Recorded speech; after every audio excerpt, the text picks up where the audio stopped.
and teach the world, he provided them with the food best adapted for this purpose, not flesh, but manna, the bread of heaven. It was only because of their discontent and their murmuring for the flesh pots of Egypt that animal food was granted them, and this only for a short time. Its use brought disease and death to thousands, yet the restriction to a non-flesh diet was never heartily accepted. It continued to be the cause of discontent and murmuring, open or secret, and it was not made permanent. So the cause of murmuring was because of that diet. And out of 600,000 that got out of Egypt, how many were found only faithful? Only 2. The rest, I think those murmurers actually, especially those great multitude who went with them, all died in the wilderness, And that's why God gave us this diet. Again, I have been shown that God is trying to lead us step by step to his original diet, original design, that man should subsist upon the natural products of the earth. Okay, what should compose our diet in these last days? Vegetables, fruits, and grain should compose our diet. Not an ounce of flesh meat should enter our stomachs. The eating of flesh is a natural. We are to return to God's original purpose in the creation of man. Why some ministers manifest little interest in a vegetarian diet? Why? Because they love those curry goats, they love those flesh. Why, it says here, why do some of our ministering brethren manifest so little interest in health reform? It is because instruction and temperance in all things is opposed to their practice of self-indulgence. And that's why. Will any who are ministers of the gospel, proclaiming the most solemn truth ever given to mortals, set an example in returning to the flesh pots of Egypt? Will those who are supported by the tithe from God's storehouse permit themselves by self-indulgence to poison the life-giving current flowing through their veins? Will they disregard the light and warnings that God has given them? So those ministers who continues to eat flesh food, are they going to be supported by tithes and offering? Let not any of our ministers set an evil example in the eating of flesh meat. Let them and their families live up to the light of health reform. Now, what happens when they continue to eat flesh food? Can they be supported? It says here, no man should be set apart as a teacher of the people, while his own teaching or example contradicts the testimony God has given his servants to bear in regard to diet. For this will bring confusion. His disregard of health reform unfits him to stand as the Lord's messengers. So they cannot be supported. And there's people today, even though they continue, a lot of people in the Philippines, a lot of ministers, there are some who are now embracing this health message, but there's still people who don't do that, and they are still supported. Now, if you are invited, when you're being invited to eat, by your loved ones, and you have embraced this diet already, you're used to this diet, you're a vegetarian already, that when you're being invited to a table and you see the kind of food there that you see, what kind of food you're going to be eating?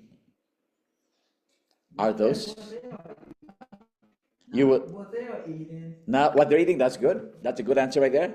It says here, in your association with unbelievers, do not allow yourselves to be swerved from right principles.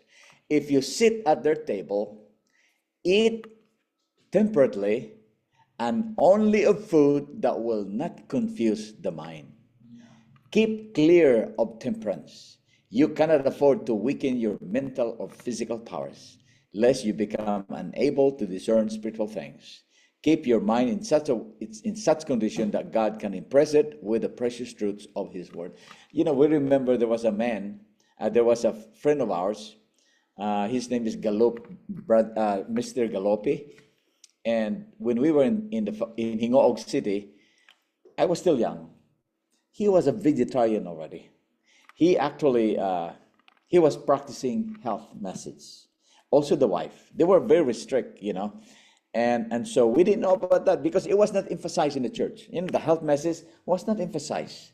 So we eat anything. We eat as long as we eat the clean food only. But for him, he was practicing health. He was eating only vegetables, fruits. When he came to the U.S., he visited us. He stayed in our house. And so we saw him, the food he was eating. He sit in our table, and then what he sees there, he only eats the one that he can see he can eat. So sometimes what we have there, like we have tomatoes, sometimes we have onions, and then fish, some meat there. And so what he does, he gets rice, and then he gets the tomatoes. And sometimes he gets rice and onions. And we ask him, Uncle, why are you eating? There's nothing in there. We're going to be working in a warehouse. We need strength. I said, oh, I will have strength. Don't worry about it. Yeah, sure enough, he worked in the warehouse for long hours. He still have stamina. For us, we eat flesh food. After 3 hours, we get hungry again. We eat again. We rest after 3 hours. We eat another snacks. For him, he still have stamina. He sounds like 3 Hebrew boys. Just like that, yes. And so we did not really understand why he did it. But now that we understand the health message, exactly, this is it. And so that's why the same thing with us, that in our association, we can only eat the ones that we can eat. So the same thing with Christ. Christ was being prophesied that what Christ will eat, he will only eat the ones, honey and what?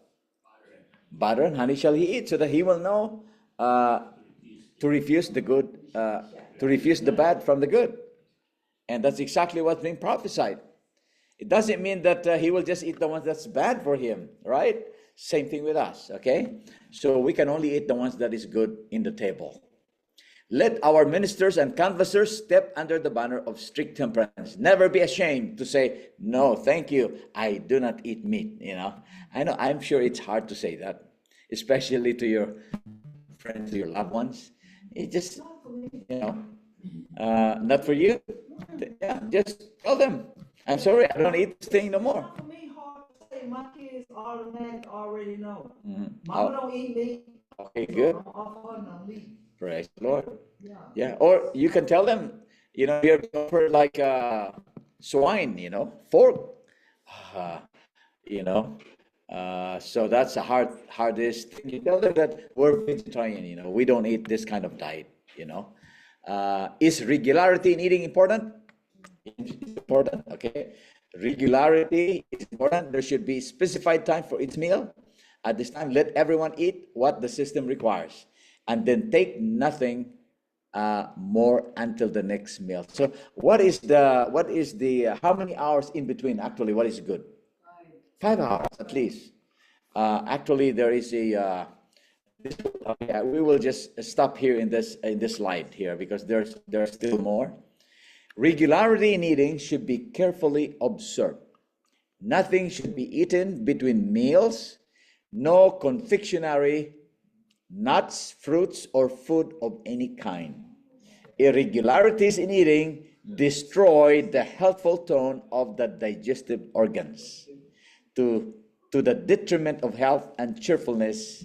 Okay, and that is in Ministry of Healing 384 and 1905 when it was written. Okay? It depends on what you eat. It all depends, okay? No, we don't judge anybody though. We don't judge for anyone, because each one of us is different. There's a brother that we know. His name is Brother Gary Kane. His digestive system is fast. He could actually digest. He said, I digest the food so fast in my stomach that after maybe 2 hours, I get hungry again.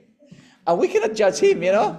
If he is hungry, then he can eat again, you know. I mean, you know, the spirit prophecy is at least 5 hours, 4 to 5 hours. But if he gets hungry in 2 hours, do not blame him for eating again, because his digestive is so fast, you know. But I know myself, you know, sometimes, you know, I could last 5 hours. I could last, you know, So actually, yeah. God Each one is make- different. So Huh? actually, God make his stomach different from the rest.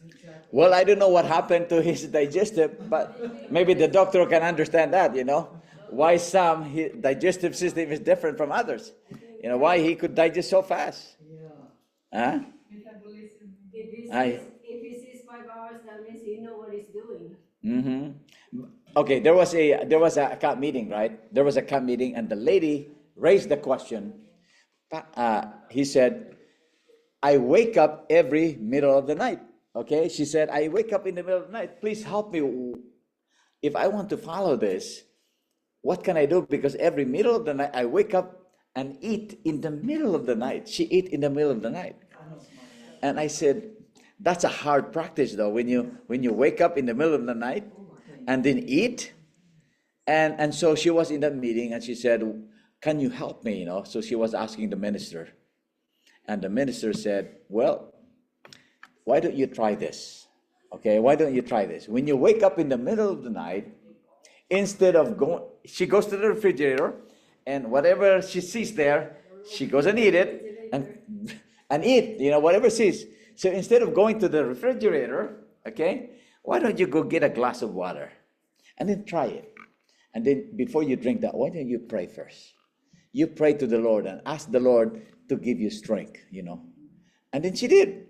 And then the following night, she was able to do it. And then finally, she was able to overcome. And I think there's nothing impossible with God. As long as we follow, you know, God, because God knew what's good for us, you know. It's just maybe our appetite that we're not able to control. Satan has 1,000 ways. Satan has 1,000 ways. Exactly. See? Because there is a consequence in all hours. So let's just finish this slide here. Is there a consequence in eating at all hours? It says here, many eat at all hours, regardless of the laws of health. Then gloom covers the mind. How can men be honored with divine enlightenment when they are so reckless in their habits, so inattentive to the light which God has given in regard to these things? Brethren, is it not time for you to be converted on these points of selfish indulgence? So I hope and pray that, you know, God has given us this light, and we should embrace it because it's good for us, you know. And this will actually prepare us.